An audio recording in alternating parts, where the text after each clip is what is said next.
Hi, everybody. This is KitKnit, aka Sonium on Twitter.com, and you're listening to the podcast. Today I do have a really awesome friend of mine, and it's Camo. Camo, say hi. Hi, Camo.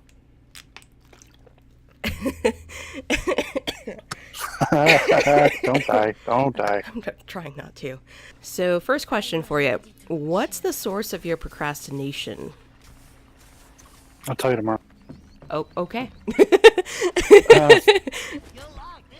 There's a good chunk of me that's just kind of fundamentally lazy, and so if I don't have to move, then I won't. Okay. Cool. What's your most hated Overwatch character? Like one you literally cannot stand. To play or to go against? Both.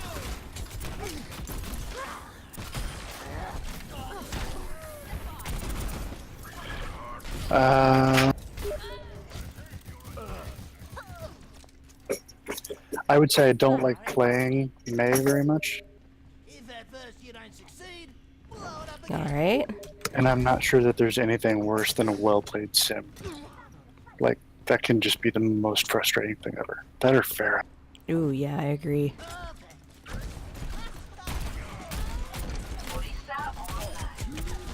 Ooh, I got someone. Yeah. And then I got no one all of a sudden. Alright, so second question for you. You ready for this one? Yep, hit me. What was the best thing before sliced bread?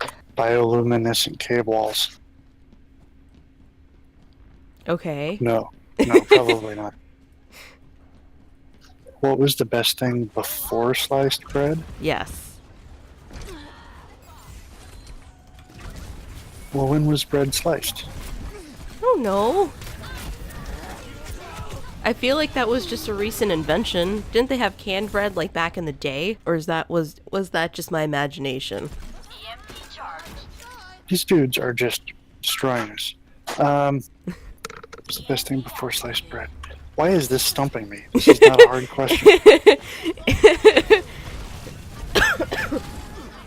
It's funny because it's supposed to make you think, and so far it's making you think. It is.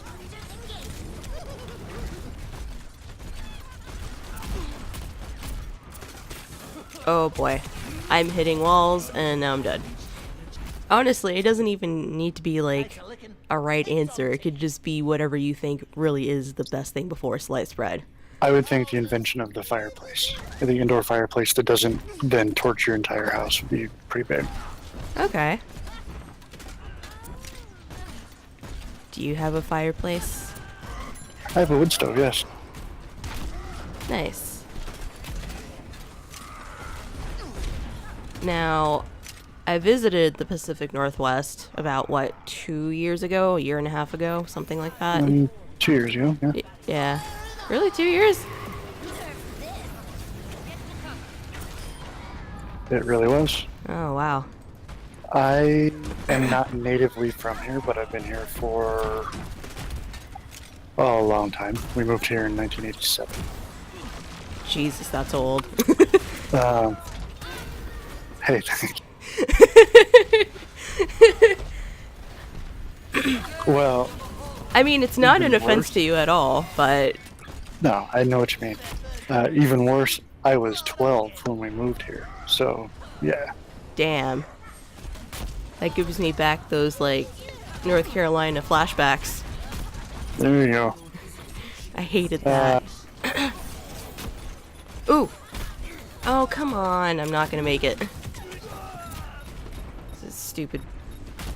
Play of the game. Like, we got legitimately curb stomped. We really did. Ah, the struggle was real. I mean, look at that. I even died.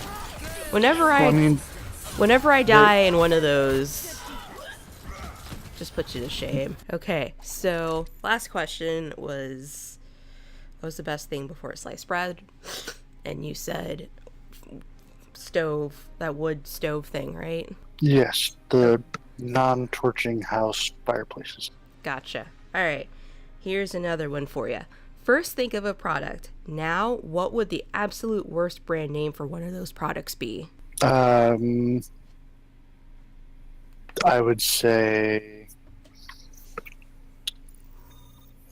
tampons Arriving from the at south, Gibraltar. and calling them cooter corks would be bad. Okay, I did not expect that at all. Honestly, I can't top that answer. I was gonna answer it too, but I legitimately can't. I just can't do it, man. Select your It's that year and a half of improvisational classes. I can come up with, yeah. I can offend anyone at a moment's notice. Okay, should I play Diva or Orisa? Pick. Orisa. Okay. Good, because I don't know how to play anyone else. Not yet. Here's another one. If someone narrated your life, who would you want to be the narrator? And it can't be Morgan Freeman, because everybody picks Morgan Freeman. I was not going to pick Morgan Freeman specifically because everyone picks Morgan Freeman. Man, you're one step ahead of the game. Who would it be? I would think that Steve Carell would be a great choice for that, because he could make even the worst moments, at least somewhat amusing. He could put a slant on it. Mm-hmm. If not Steve Carell, who would my second choice be? Sigourney Weaver. Nice. Because as funny as he could make, she could make everything seem really menacing. Mm-hmm. I mean, that's Ripley from Aliens, for God's sakes.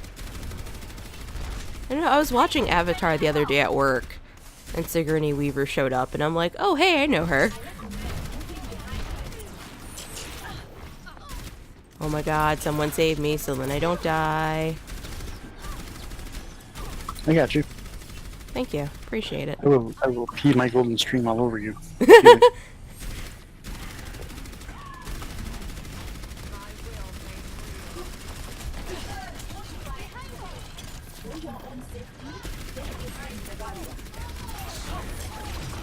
Oh my gosh, they're all behind me. Why? Go away, get lives. That's okay, we just killed them. That makes it much easier. Yay.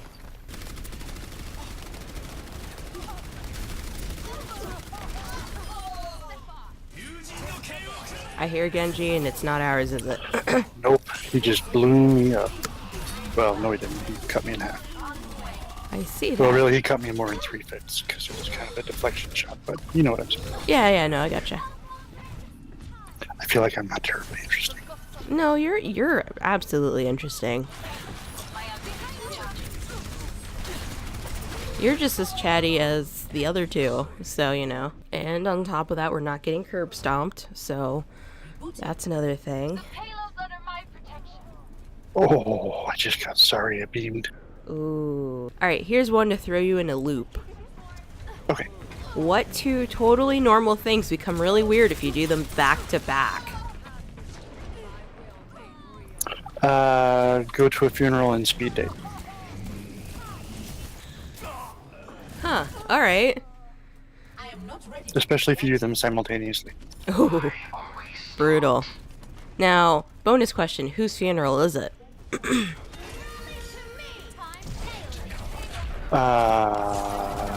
Nelson Mandela. Oh, that's even worse. Mm.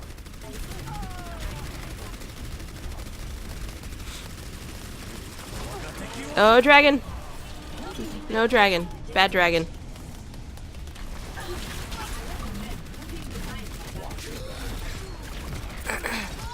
Oh, come on. How'd he get me killed? Speed dating and going to a funeral. No one can hide from my sight. I never got the appeal of speed dating, to be quite honest. Like, what's the point of it?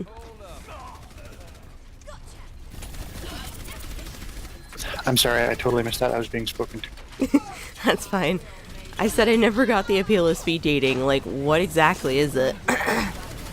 I think the idea is you just go from table to table and you spend 30 seconds, 45 seconds with people, and you're supposed to decide in that 30 or 45 seconds if you want to date them. So it's literally basically go with your gut dating. Hey, we won. Hey! Cool. So let's go with your gut dating. Okay, let's... Essentially. Okay, so let's say this. Play of the game. If you want speed dating, and the first person you talk to, you're just like, I want to date them, and then they turn out to be a total disaster. How do you get out of that date? Probably one of two ways. It depends on if I cared nothing at all. Pure class. Oh, dude, I got an award. If I didn't care at all about ever talking to that person ever again, like it was that much of a train wreck, I would just say, you know what? The speed dating thing was kind of interesting. I felt like there was a spark, but in fact, it's going to turn into a dumpster fire, so I'm going to go not be here anymore. Have a good night. Okay. If it was someone that I wouldn't mind, like, if I ran into them socially, I wouldn't want it to be completely awkward, Mm-hmm. then I'd probably do something like, I would either explain it in a much more diplomatic way. See, the problem is I'm like Asperger's-y, and so I'm super honest about stuff Mm-hmm. and blunt. But either that or else I would just make my phone go off. I'd like text you or something and say, call me. And I'd say, oh, I got a work thing. I got to go. See you later. Yeah. Never a bad thing. Okay. Let's see. What would be the worst two weird things back to back that are completely normal? Didn't you already ask me that one? No, I'm Speed asking. dating and... No, I'm asking myself that. Oh, okay. Yeah, this is my turn. Wow, my throat is really messing up today. I think putting your cat down and getting a new pet an hour later is probably really bad, now that I think about it. Yeah, that would suck. Just because, like, you just put your pet down and you're pretty sad, but then you immediately turn around and get, like, a new cat or a new dog. Like, wouldn't you want to grieve for a minute instead of immediately, like, dropping off your old pal? Like, Yeah. Although, see, now that you're saying things, I'm putting all kinds of stuff in combination. Like, doing things back to back, like same day, boom, boom. yeah. Getting a vasectomy and then going to a rodeo ride. Oh, that just screams pain. Yeah. Getting married and then visiting a divorce lawyer. I feel like that's a Vegas wedding in the making right there. I figured out a really nifty thing to do on this map. Okay. Oh, wait. Nope, this isn't the one I was thinking of. The one where it's got the pit underneath, like the square room in the center, and then it's got the hole in the middle. Yeah. If you go under there as Symmetra and put a complete circle around that of your turrets, and then have a Roadhog with you to drag people down, you can get just like dozens of kills. Well, damn. But since I already picked her, I'll try it again. What's the weirdest food combination you've ever had? The worst food combination? Weirdest food combination ever. Weirdest food combination ever.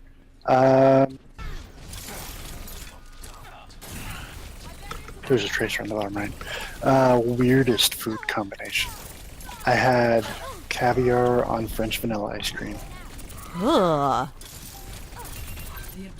Why? What would possess you to do that? I was on crystal meth at the time. Oh.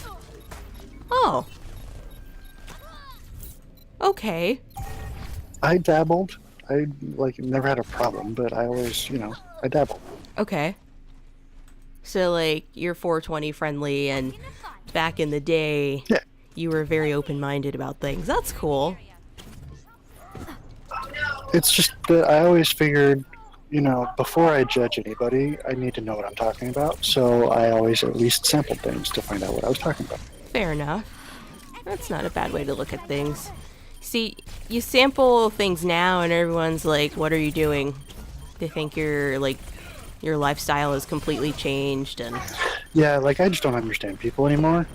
You know, you try and make people breakfast in bed, and all they do is scream at you, "What are you doing in my apartment? Who are you?"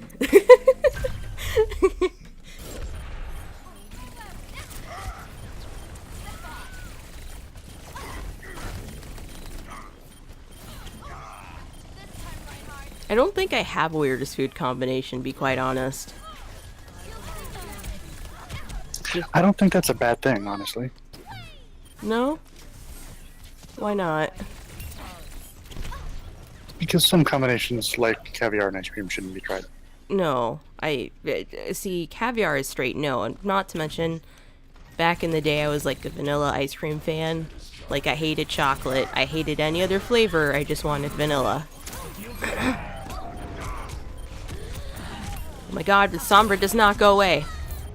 Someone just smack her. Thank you. I am just doing terribly right now. You are protected. Okay, let's see. Ugh. What's the most favorite place you visited in like the last 10 years?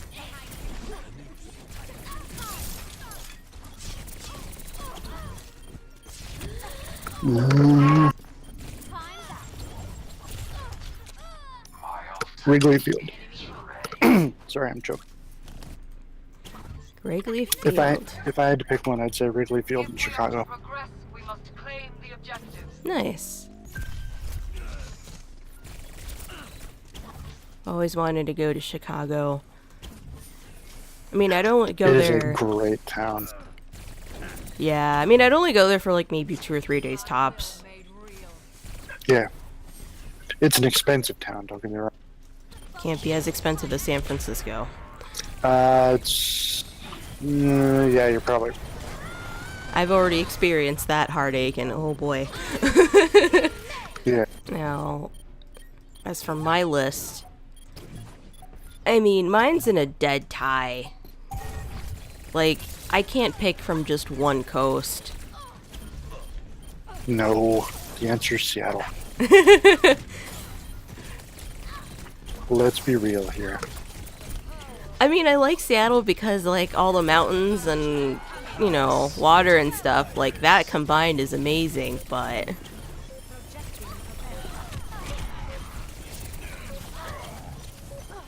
I don't know, I feel like San Francisco is also winning that list, too. Oh my god, Sombra, die. Thank you. Like, it's really hard to decide between the two of them. Okay, can I pick an East Coast and a West Coast one? Is that allowable? Sure. Okay. So, I think my most favoriteest place visited within the last 10 years. Best round. Damn, we lost? That sucks. It would have to be Bar Harbor in Maine. There's something about that island that makes you lose time. Like, you get there early in the morning, and then you leave, and all of a sudden it's like 6 o'clock or 5 o'clock. I think that's called alcohol. No, it wasn't alcohol. Believe it or not, I did not drink while I was on an island. Wow. I know, it's impressive. 3, Ask my friends. 1. Round 2. We sat on the harboard side, and we ate at this really good place, which was fantastic. We got to see boats come in, we got to see people go on like the whale tours, hop in and out. I ended up going onto Cadillac Mountain,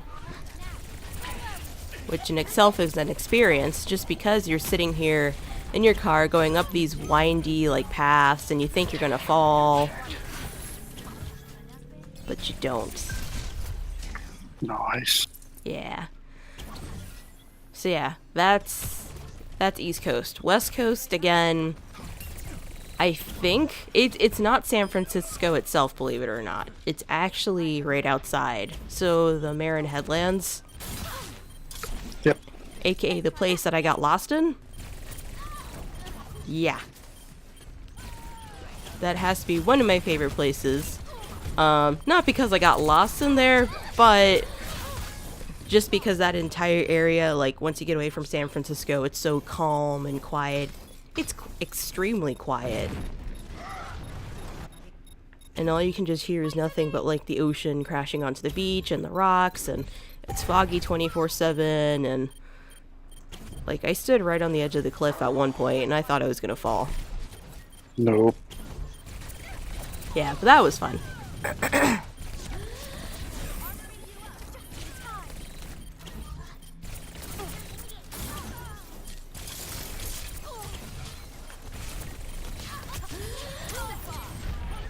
Oh, come on. Did I not get anybody?